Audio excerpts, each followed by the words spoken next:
Hello friends, this is Ravish Kishore. You are watching Ravish Kishore English Classes. आज मैं common error की 6th volume लेकर आया हूँ। आशा करता हूँ कि पिछले वीडियो की तरह यह भी पसंद आएगा। पसंद आए तो अपने मुझे प्यार एक कमेंट के रूप में दें, सब्सक्राइब करें, शेयर करें और अपने टाइमलाइन पर मुझे सहयोग दें। एक बार अपने टाइमलाइन पर इसे शेयर करें ताकि आपका यह शेयर मेरे लिए एक एनर्जी का कार्य करे। आज का पहला question, he said that he will never repeat the mistake. बहुत इजी क्वेश्चन है। ही हमारा सब्जेक्ट है, सेड वर्ब है, दैट के बाद सब्जेक्ट है, इसलिए इसको कंजक्शन कहेंगे। यहाँ हेल्पिंग वर्ब आ रहा है, यहाँ हेल्पिंग वर्ब आ रहा है, यहाँ वर्ब है, इसके बीच में ये फ्रीक्वेंसी है, एडवर्ब ऑफ फ्रीक्वेंसी इसको कहते हैं। के बाद ऑब्जेक्ट है, यहाँ का सेड पास्ट टेंस में, तो यहाँ का मोडाल्स भी पास्ट चाहिए था। ये मोडाल्स को हमें पास्ट का ले जाना चाहिए था, इसलिए विल की जगह वुड होगा। ये बहुत ही आसान क्वेश्चन है। एलडीसी टाइप्स के एग्जामिनेशन इस तरह के क्वेश्चन पूछते हैं, बाकी किसी एग्जामिनेशन में संभवतः यह नहीं आएगा। अगले क्वेश्चन हम थोड़ा भारी ला रहे हैं, उस पर ध्यान रखना। Next question, I wish I am the richest person in the whole wide world. Subject I, अगला विश आया। कभी भी I wish, if only, as if, as though के बाद सब्जेक्ट प्लस V2 आता है। यहाँ पे हमें अगला सेंटेंस पर ध्यान रखना चाहिए। यहाँ पर आई एम आ रहा है, यहाँ कह रहा है द रिचेस्ट पर्सन। यह कल्पना का सेंटेंस है, सपोजिशन का सेंटेंस है। सपोजिशन के सेंटेंस में हमेशा V2 में वेयर का यूज करना चाहिए, इसलिए यहाँ आई एम की जगह आई वर होगा। Next question, the boy led in the shelter for a long time before somebody came to rescue him. The boy हमारा सब्जेक्ट है, लेड हमारा वर्ब है, इन हमारा प्रीपोजिशन है, के बाद प्लेस आ रहा है, के बाद फोर फिर प्रीपोजिशन है, के बाद टाइम आ रहा है, एक इशारा दे रहा है कि फोर सीन्स आ रहा है, टेंस चेक करो। आगे बढ़ें तो एक शब्द और दिख रहा है बिफोर। बिफोर के बाद समबडी केम, सब्जेक्ट प्लस वर्ब है, ये कंजक्शन कहलाएगा। जब भी बिफोर कंजक्शन का कार्य करे तो इसके बाद का सेंटेंस हमेशा इंडेफिनिट होता है। के पहले या के बाद हमेशा परफेक्ट का टेंस आता है। जस्ट रिवर्स, अगर बिफोर की जगह आफ्टर यूज किया जाए तो आफ्टर के बाद हमेशा परफेक्ट आता है। के पहले या के बाद हमेशा इंडेफिनिट का टेंस आता है, इसलिए इस स्ट्रक्चर को रट लेना चाहिए। बिफोर के पहले हमें यहाँ पर कह रहा है कि परफेक्ट का सेंटेंस लेना चाहिए, पहला इशारा। दूसरा इशारा कि यहाँ फोर कह रहा है। अब तीसरा बात करें कि बच्चा पढ़ा हुआ था, कहेंगे ना कि पढ़ चुका था, इसलिए यहाँ पर परफेक्ट कंटिन्यूअस होना चाहिए, क्योंकि कभी भी टेंस का रूल है कि ऑब्जेक्टिव इंग्लिश में कंटिन्यूअस का यूज नहीं करते। जब भी कंटिन्यूअस आए तो हमेशा एक मंत्र याद रखो, दिखे तो कंटिन्यूअस बनाओ, नहीं दिखे तो हमेशा इंडेफिनिट या परफेक्ट में बनाओ। यहाँ दिखने का भाव, बच्चा पड़ा हुआ था, किसी ने ऐसा देखा, दिखे तो कंटिन्यूअस, नहीं दिखे तो इंडेफिनिट, इसलिए यहाँ पर लेड को हमें बनाना होगा हैड बीन लाइंग। कारण कि यहाँ बिफोर आया है, परफेक्ट चाहिए। दूसरा कारण कि दिख रहा है, दिखने का भाव है, इसलिए कंटिन्यूअस भी चाहिए, इसलिए इस क्वेश्चन का आंसर ए होगा। नेक्स्ट क्वेश्चन, बैंक का निहायत इंपॉर्टेंट क्वेश्चन में से अक्सर ट्रेंड देखा गया है लेकिन आजकल एसएससी भी इसको ट्रेंड बना रहा है। ऐसे ये पूछा गया एसएससी में, कामली की जगह सचिन किया है तो वो बैंक का क्वेश्चन था। Kamli is one of the players who has been selected for the test match. यहाँ कामली हमारा सब्जेक्ट है, इज हमारा वर्ब है, वन हमारा ऑब्जेक्ट है, मीनिंगफुल नहीं हो रहा है इसलिए वन ऑफ द प्लेयर्स डाला है। के बाद हु आ रहा है।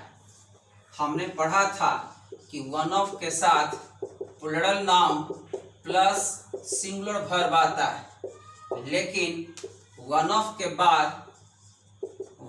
बाद अगर प्लूरल नाउन हो और यहाँ पे किसी रिलेटिव सेंटेंस की चर्चा हो तो वो सेंटेंस हमेशा दैट प्लस प्लूरल वर्ब से शुरू होता है। इस स्ट्रक्चर को रट लो, यह बैंक एसएससी का बहुत ही इंपॉर्टेंट स्ट्रक्चर में से एक है। अक्सर इस पर क्वेश्चन होता है, कंफ्यूजन देख लो। तीसरा कंफ्यूजन है कि वन ऑफ की जगह अगर हम इसका यूज कर देते ओनली वन ऑफ कर देते तो प्लूरल नाउन प्लस हु या विच प्लस सिंगुलर वर्ब, ये एक फिक्स स्ट्रक्चर है। इस तीनों में हमेशा लड़ाई होता है, तीनों से अक्सर क्वेश्चन पूछा जाता है, एक ट्रेंड है। मेरी सलाह होगी कि इस क्वेश्चन को समझ लो बढ़िया से। यहाँ पर वन ऑफ आ रहा है इसलिए हमको देखना होगा आगे कि क्या आ रहा है। तो अगला सेंटेंस रिलेटिव आ रहा है, रिलेटिव एक सेंटेंस है तो हमें इस स्ट्रक्चर को छोड़ करके इन दोनों पे जाना होगा। ये नहीं दिख रहा है इसलिए WH नहीं आएगा, वन ऑफ दिख रहा है, प्लूरल नाउन चाहिए है या हु नहीं होगा, यहाँ पर होगा दैट। और दूसरा चीज, इस दैट के पहले एक नाउन है प्लेयर्स, इस नाउन को कहते हैं एंटीसीडेंट, इस नाउन को कहते हैं एंटीसीडेंट। एंटीसीडेंट का मतलब होता है पूर्ववर्ती नाउन, पूर्ववर्ती नाउन। ये प्लूरल है इसलिए यहाँ हैज की जगह हैव होगा, यानी इस क्वेश्चन का आंसर बी होगा। हु हैज की जगह दैट हैव होना चाहिए। Next question, Ram disappointed his mother as he did not write to her very often। Ram हमारा सब्जेक्ट है, डिसअपॉइंटेड वर्ब है, हिज मदर किसकी मदर, तो राम की मदर। के बाद एज आया है, एज के बाद यहां सब्जेक्ट आ रहा है इसलिए इस एज को हमें कंजक्शन मानना होगा। डिड नॉट राइट, दो सेंटेंस है, पहला पास्ट है यहाँ भी पास्ट है इसलिए हमें इसको एरर नहीं कंसीडर करना चाहिए, क्योंकि डबल सेंटेंस हमेशा नरेशन का होता है, डबल से ज्यादा हो तो मेजॉरिटी का क्वेश्चन होता है। यहाँ नरेशन में पास्ट है, अगला भी पास्ट आ रहा है इसलिए हमें यहाँ तक कोई एरर नहीं दिख रहा है। डिड नॉट राइट यहाँ तक कोई नहीं आ रहा है। टू हर, हर कौन, तो मदर, तो ही हो गया सब्जेक्ट, डिड नॉट हो गया हमारा हेल्पिंग वर्ब, राइट हो गया हमारा वर्ब और टू हर ऑब्जेक्ट हो गया। वेरी ऑफन एक तरह का एडवर्ब ऑफ टाइम है, इस एडवर्ब ऑफ टाइम में हैबिचुअल का सेंटेंस होता है, पास्ट की एक्टिविटी है, हैबिचुअल का एक्टिविटी दिख रहा है हमको, इसलिए हैबिचुअल एक्टिविटी के लिए हम यहाँ पर इस क्वेश्चन का नो एरर आंसर लेंगे। हमारा सारा स्ट्रक्चर सही है। Next question, after you will return from Chennai I will come and see you. मैंने अभी कहा था कि आफ्टर के बाद परफेक्ट का टेंस आना चाहिए, लेकिन यहाँ टेंस नहीं, यहाँ मोडाल्स आ रहा है। आफ्टर के बाद मोडाल्स का क्वेश्चन हो तो ये उस पर लागू नहीं होगा। अब ध्यान रखना है मोडाल्स पे कि आफ्टर यहाँ के बाद सब्जेक्ट आ रहा है इसलिए इसको भी कंजक्शन मानो। इसका हिंदी होता है जब you will return from Chennai, तुम चेन्नई से वापस आओगे, I will come and see you. देखो यहाँ विल कह रहा है, यहाँ भी विल कह रहा है। कभी भी same categories, same group of modals को नहीं यूज करते हैं। क्या क्या है, तो मोडाल्स के दो ग्रुप हैं। पहला पॉसिबिलिटी एंड एबिलिटी होता है, दूसरा हमेशा सपोजिशन एंड सजेशन होता है। कभी भी एक ग्रुप का मोडाल्स पॉसिबिलिटी में मे माइट, एबिलिटी में कैन कुड, एबल कैपेबल, इस तरह के शब्द को, इस ग्रुप को मान लो कि एक ग्रुप के अलावे दूसरा सब ग्रुप है, और इन दोनों ग्रुप में से कभी भी एक मोडाल्स का रिपीटेशन लगातार दो सेंटेंस में नहीं होता है, इसलिए इन दोनों विल में से एक का जाना तय है। अब जाएगा कौन? तो सबसे पहले तुम आओगे कि सबसे पहले मिलोगे? वो आएगा तब मिलोगे, तो ये निश्चित फ्यूचर है, ये निश्चित फ्यूचर है, इसलिए हम इसको विल में सही मानेंगे। लेकिन यहाँ का विल जो है वो हमें टेंस में ले जाना होगा, इसलिए आफ्टर के बाद you return from Chennai, I will come and see you, ये आंसर इसका होना चाहिए। इस क्वेश्चन का आंसर ए होगा। Next question, scenes from the films had to be censored before it was released. तो सीन्स हमारा सब्जेक्ट है, फ्रॉम आ रहा है, तो फ्रॉम हमेशा जब भी फ्रॉम यूज करे तो हमेशा याद रखना चाहिए कि यह ओरिजिन का भाव देता है। तो फिल्म से उत्पन्न हुई सीन, यानी उस फिल्म की सीन, ओरिजिनेशन की जहां भी भाव हो, वहां उत्पत्ति का भाव जहां भी हो, वहां पर फ्रॉम का यूज करना चाहिए। यहाँ उत्पत्ति कहां से हो रहा है? तो इस फिल्म से इस सीन की बात हो रही। बात करें हैड टू बी सेंसर्ड, इसका सब्जेक्ट कौन है? तो सीन्स। ये क्यों नहीं है? तो कभी भी 2 + V1, V4, V3 प्रीपोजिशन के बाद रखा गया नाउन प्रोनाउन को हमेशा ऑब्जेक्टिव केस में मानना चाहिए। ये ऑब्जेक्टिव केस है, सब्जेक्ट हमारा सीन्स है। अब बहुत सिंपल सी तरीका, यहां रखा गया शब्द कौन है?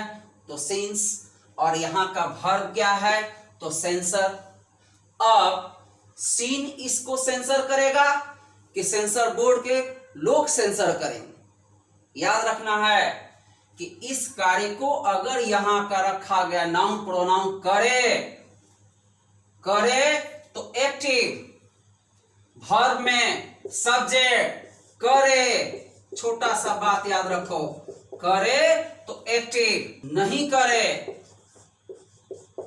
तो पैसिव। अब देखो यहां सेंसर का काम है, यहां सब्जेक्ट है सीन्स।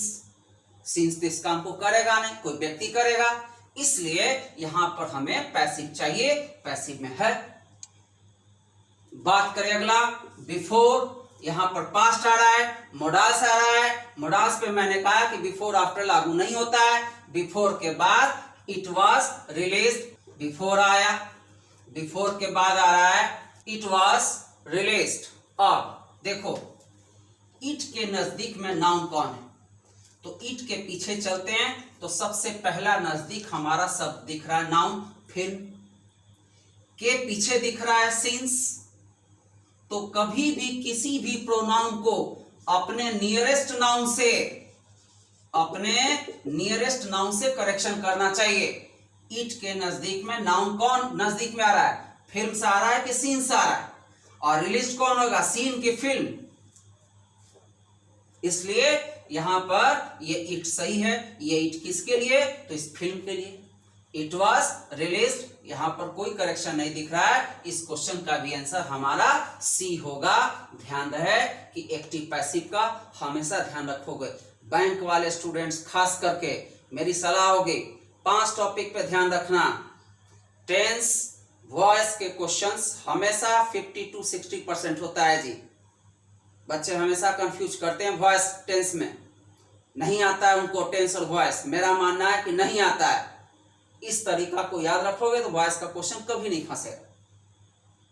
टेंस हमेशा प्रैक्टिकल का चीज है। मेरी एक वीडियो है टेंस पर, देख लेना उसको, कैसे हमने पढ़ाया है।